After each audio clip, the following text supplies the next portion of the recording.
What's going on, y'all? It's your boy Peachy Perfect, and we're back for another episode of Don't Cancel My Movie Talk and News. This is where we give the hottest takes out there, and all we want to do is just talk to you about it in the comments. So we have a packed show today. I haven't been able to do an episode for quite some time with the move and getting acclimated to different things, but I am back. I am back. There was something that happened that I could not pass up on recording, and that was Kevin Feige sitting down with different publishers and different vlogs and things like that, and letting them ask questions. So we have this massive Marvel dump of information that we're going to talk about today. But we're not going to talk about all of it. But I do have three big things that I do want to discuss. So before we get into it, make sure you like and subscribe to the Don't Cancel Me channel so you don't miss when we drop a videos to this page. We have movie talk news. We have our live shows that happen every Tuesday night at 7:30 p.m. live on our YouTube channel. So please make sure that you come and be a part of those shows. All right, so we're here. If you clicked on this video, then that must mean you're interested in what Kevin Feige had to say at this media sit down that he did. He answered a lot of things. Some of the things that we won't talk about that he did discuss was the future of the Blade movie, saying that they finally have a set a time that they want, a timepiece, a time place, excuse me, for when they want that movie to take place, which is in modern time. So I don't know what they were thinking about before, but it was quite unclear. I think they said they had a script ready, but I know they did say that they went through 4 or 5 scripts rewrite. So we'll see what actually comes out. It still got some years. This won't come till after Secret Wars, but Blade will be coming down the line here pretty soon. Also, Kevin Feige talked about Miles Morales joining the MCU.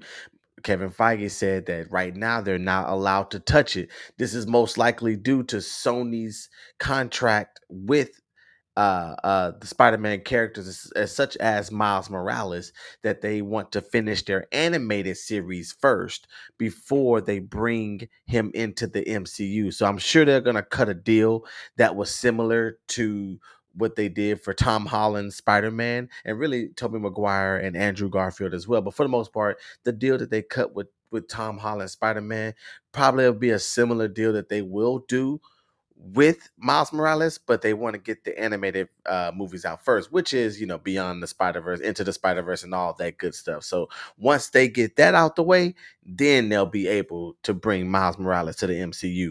Those were just a few of the things that Kevin Feige announced at these things, but there was, like I said, there was three big ones that I really wanted to talk to y'all about today. So let's get right into it. The first one definitely is one that was rumored. And it had been rumored for quite some time now, especially ever since the that there was announced that they were doing Avengers Secret Wars, and that is Kevin Feige finally confirms that the MCU will reset after Secret Wars. So, what does this mean? This means that after the Secret Wars event is going to be such a huge event that it's going to have to be cause for a reset. That means it's going to be a reboot. Does that mean every single character will be recast? No, that does not mean that. But what I think it is, with the new Fox acquisition that happened, I want to say it was 2018, 2019. What I believe is going to happen, of course, if you're not familiar with the Secret War storyline, that at the end of it, of course, Secret Wars is there's only one planet, one universe, battle world, and that's where everybody is. All the survivors are on Battle World, living regular lives. Of course, at the end, everything's get fixed, and then the multiverse is being put back together. Now, when it's being put back together, it's not going to be the same as it was once before. And I think this is Marvel's way of giving us the X-Men, the Avengers, the Fantastic Four all in one universe.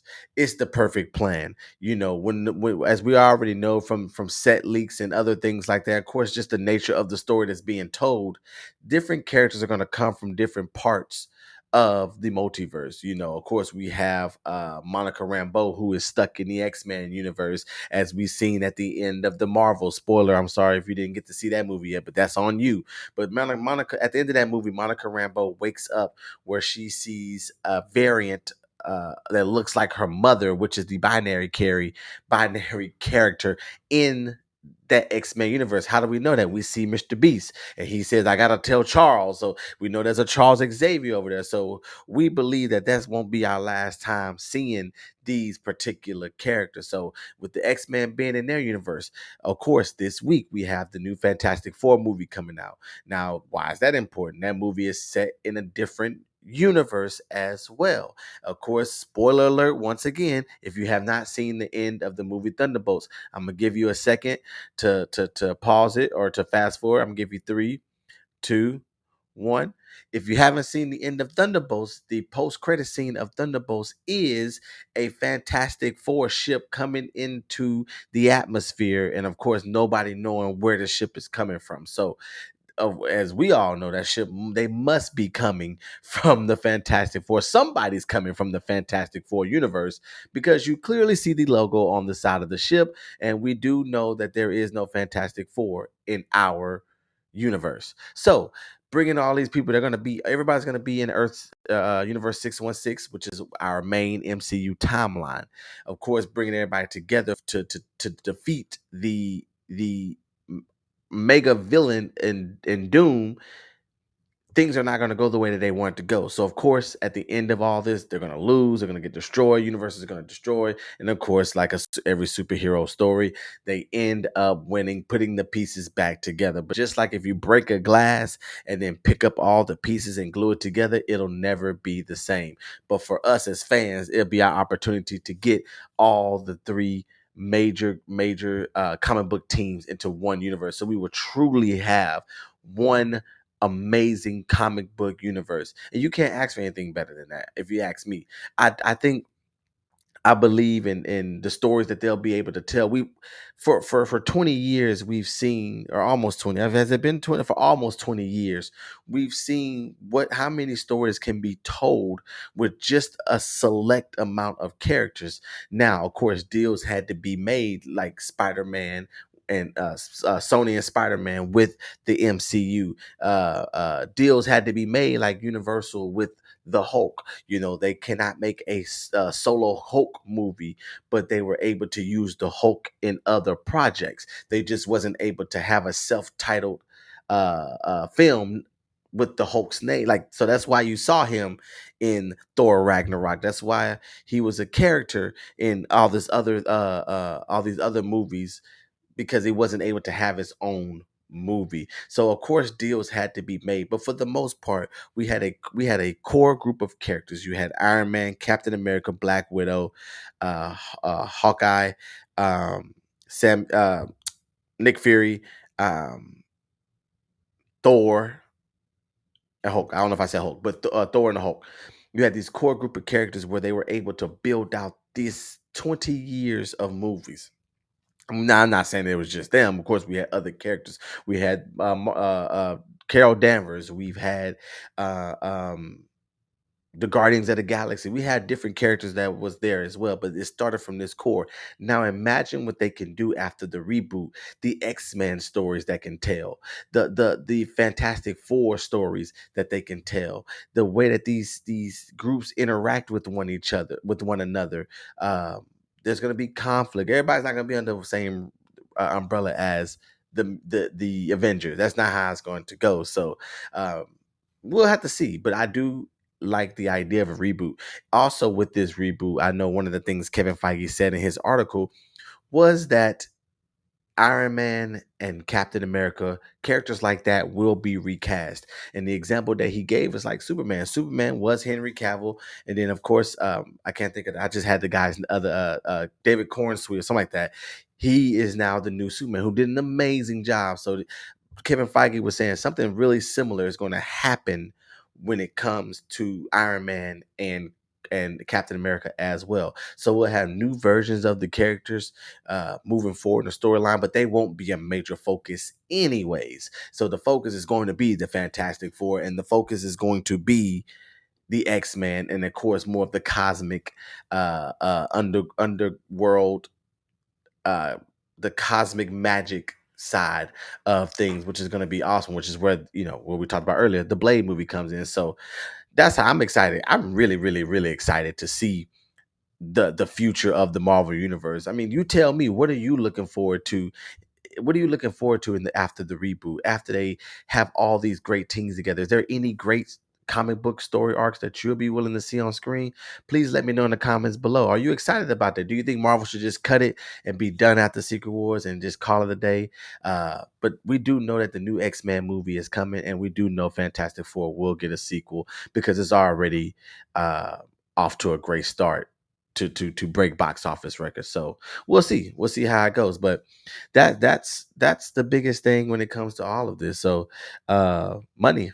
They continue to do well at the box office, then we'll be all right. So moving on, kind of on the same, sticking with the same um philosophies, sticking with the same subject matter, shall I say, and talking about the Secret Wars and Avengers Doomsday. Of course, the overarching villain of the next two Avengers movie is Doctor Doom, Dr. Victor Von Doom. He is going to be the man. He's going to be the one that the Avengers are going to have to come together. He's going to be the one that they're going to lose to, and he's going to be the one that's going to break their spirits. He's going to be the one to kill many of our favorite heroes. And we're going to be made to hate this character so much. I'm hoping that we get a chance to see him in the Fantastic Four movie, but he is our overarching villain. But as you all know, he wasn't always this villain that he was supposed to be. He wasn't always supposed to be the focal point.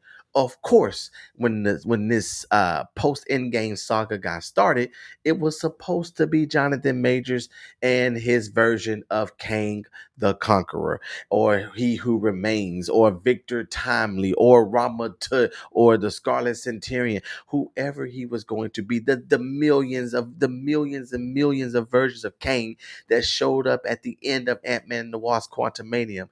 Kang was supposed to be our villain. And Jonathan Majors, my God, played an amazing Kang the Conqueror, and I hate that we were robbed from that. But of course, being robbed of that and switching to Doctor Doom, Kevin Feige comes out and tells us, tries to explain to us why Marvel pivoted to Doctor Doom after Kang. And what Kevin Feige is telling us is that they didn't see Kang as an overarching threat. They didn't see him as a Thanos. They didn't think that he was big enough in that. So I want to read this really quick, and then we can kind of come back and talk about it. So it says, Kevin Feige on shifting from Kang to Doctor Doom. Even before what had happened to Jonathan Majors, we had started to realize that Kang wasn't Thanos. We had started talking about Doctor Doom even before we officially pivoted from Kang. There was only one character that could be that, because he was that in the comics for decades and decades. And because of the Fox acquisition, we finally had it. And that's Doctor Doom. So for those who, if I need to simplify that for anybody, what Kevin Feige is basically trying to tell us is that we were given Doctor Doom not because of the legal issues that Jonathan Majors got into. It was simply because this is the move that they were going to make all of long. Now, I don't personally believe that, because I am one of the few. Now, I don't know. I'm not gonna say few, but I believe there's a big crowd of us, a huge crowd of us, that actually wanted to see Jonathan Majors as Kang play out on screen. Now, what I think Kevin Feige told a half truth here. And what I mean by that is that I do believe they might have had discussions about changing the Kang character. I do believe that they might have, changing the focus from Kang to Doctor Doom. I do believe that there could have probably been discussions. Um, but I don't think that that was something they were going to do, because of how much and how many seeds they had already planted inside of the MCU story. Now, Could I see them bringing in Doctor Doom a lot earlier? Yes. Can I see Doctor Doom being a big part of Avengers Kang Dynasty and Avengers Secret Wars? Yes, I could have seen that as well, and making him more important than what he probably could have been. But when it comes down to it, I don't think that's why. I think it was all because of what happened with Jonathan Majors. where I where I truly believe Marvel dropped the ball when it came to Kang the Dynasty. And I remember saying this when the movie was being talked about, when it was being created, when the leaks were coming out and we knew who was going to be the villain. I think the downfall is when they put Kang the Conqueror, Prime Kang, which who he would have became Prime Kang, where they put Kang the Conqueror inside of Ant-Man and the Wasp Quantumania. I think that was a horrible decision that Marvel made, especially looking back at it. I knew it then, but I didn't even realize how bad of a decision that was until years later down the line, like I am now, just thinking about it. Why did they do that? I said it then too. Why are y'all putting the big bad in an Ant-Man movie? That didn't make sense to me. You're talking about a multiversal time traveling villain who destroys universes, and you're putting him in Ant-Man. Now, no disrespect to Ant-Man. I want to make sure I make that very clear. I absolutely love Ant-Man. I love Ant-Man's movies. But you don't put your big bad, your big saga bad in a C-list character's movie. That's just like saying if Thanos would have been in the original Ant-Man movie, it wouldn't have made sense. Ant-Man does not have the powers to keep up with Kang. And for a good portion of the movie, you do see that. Now, could he have made an appearance in Kang? Could we have found out about him in Kang? Could he have been in can Kang have been in the movie? Absolutely. The villain could have been someone else, but it could have been that Kang was down in the quantum realm and we got to meet him, we got to talk to him, but he wasn't the main villain focus of that movie like he was. Of course, because why? It's a superhero movie. The superheroes have to win. They have to win. So of course, even when it looked like Ant-Man was going to be defeated, no, he wasn't, because he had a pile of ants destroy Jonathan Majors. That it was just insane. It was insane what they did to that movie, and so it put a bad taste in a lot of people's mouth over this Kane the Conqueror, because they like, how did he get defeated by ants? But it wasn't because of Jonathan Majors' performance. It wasn't because of the power level that was shown to the character. Because I think they did a really good job showing you how powerful Kang was until he wasn't. And I think that's what the problem was, the writing from the beginning. He should have never, the problem, he shouldn't have been in the movie in the first place, but when he was in the movie, he shouldn't have been written the way that he was, because it really made him look, in a lack of better terms, it made him look weak. So I guess we'll see how Dr. Doom is going to captivate the audience, and put that fear in the audience, because we knew Thanos was coming. We saw Thanos coming. We saw the stuff coming together. We saw the storylines adding up. And even with Kang, with He Who Remains, we saw when he explained to Loki and Sylvie how this is going to go. We saw when Miss Minutes and all these other, the TVA, and they started to layer on exactly how powerful this character is, even in Ant-Man and the Wasp Quantumania, where they were showing what he's done to different universes. They were laying it on, of course. And in the post credit scene, where they showed all the Kang variants and how much of a threat that Kang was going to be. Marvel was doing a good job. S- Doctor Doom is going to have some work to do, because even when Thanos set him up, what did they do in the beginning of the Avengers Infinity War? They put him up against the Hulk. And Thanos whooped the Hulk in about 18 punches. He was an extreme martial artist, and he took out he throat chopped the Hulk. He was hitting them with submission moves and everything. That was the movie's way of showing us, okay, if the Hulk can't stop this guy, we're gonna be in for some issues. So I just want to see how they're gonna put that fear of Doctor Doom inside of us, especially if we don't have that many movies left. All we do have is Fantastic Four, which is coming out this week, and then we have Spider-Man Brand New Day, and then we're rolling right into it. That's all we got. That's all we got. And I doubt he pops up in Spider-Man, and we might see a little bit of him in Fantastic Four. So I guess we'll have to see. I guess the movie is called Avengers Doomsday, so we'll see how that plays into it and everything like that. So what do you think in the let me know what you think in the comments.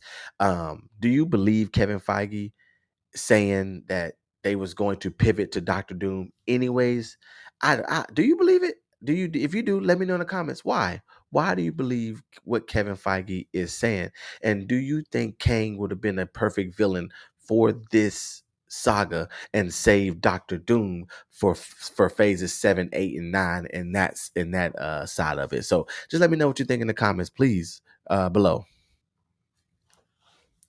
Last but not least, of course, Kevin Feige was asked about one of the iconic friendships, excuse me, in the MCU, which is Spider-Man and the Human Torch, and of course now with Fantastic Four being a part of the MCU now. This is a team up that we should be getting soon. In the comics, these two get along very well. They're awesome. They're really good friends.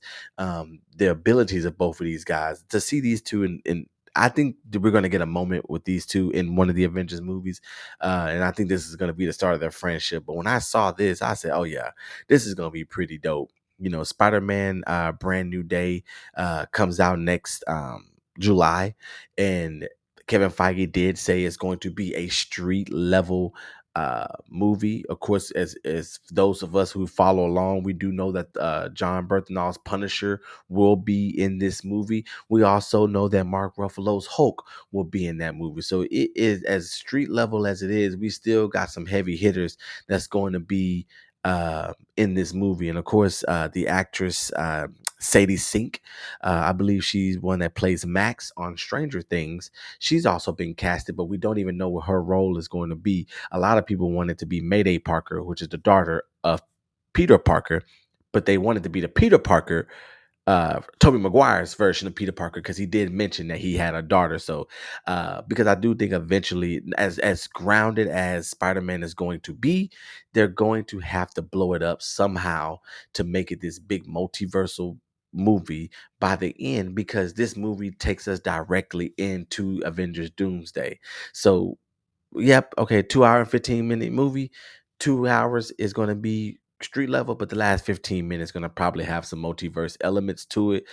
Maybe a appearance by Toby, Andrew, maybe coming back one more time. I don't know.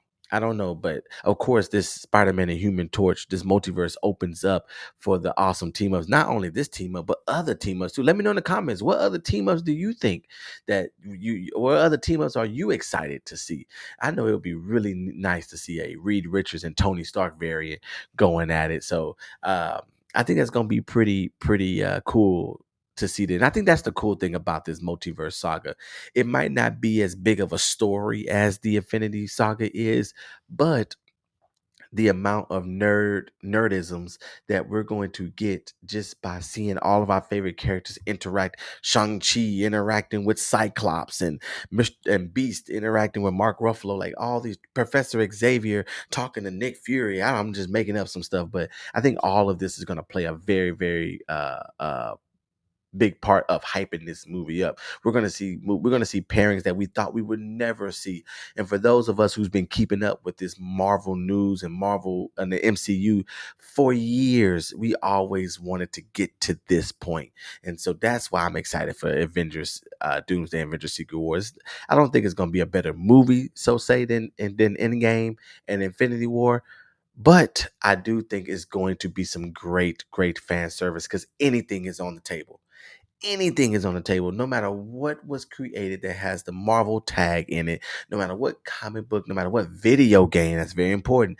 No matter what video game, no comic books, no matter what novels, animated TV shows, movies, whatever has Marvel in it is going to be fair game to make at least an appearance in Secret Wars. Everything is part of the multiverse.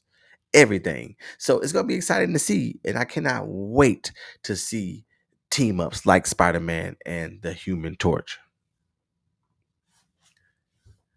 But what do y'all think? Let me know in the comments below. Kevin Feige dropped a whole lot of information. So, what are your thoughts on any of this stuff? Are you excited to see Spider-Man and Human Torch? Do you think Kevin Feige, excuse me, do you think Kevin Feige told us the truth when it came to Doctor Doom and Kang? And this reset, do you think is going to be good for Marvel and the MCU? Let me know in the comments below. But don't forget to like this video, subscribe to the channel, and don't forget we go live every Tuesday just talking about pop culture stuff. This movie channel is the stuff on the side that I love to do. So hope you all enjoyed this video. Let me know what y'all think in the comments one more time. And this your boy Peachy Perfect, and I'm out. Peace.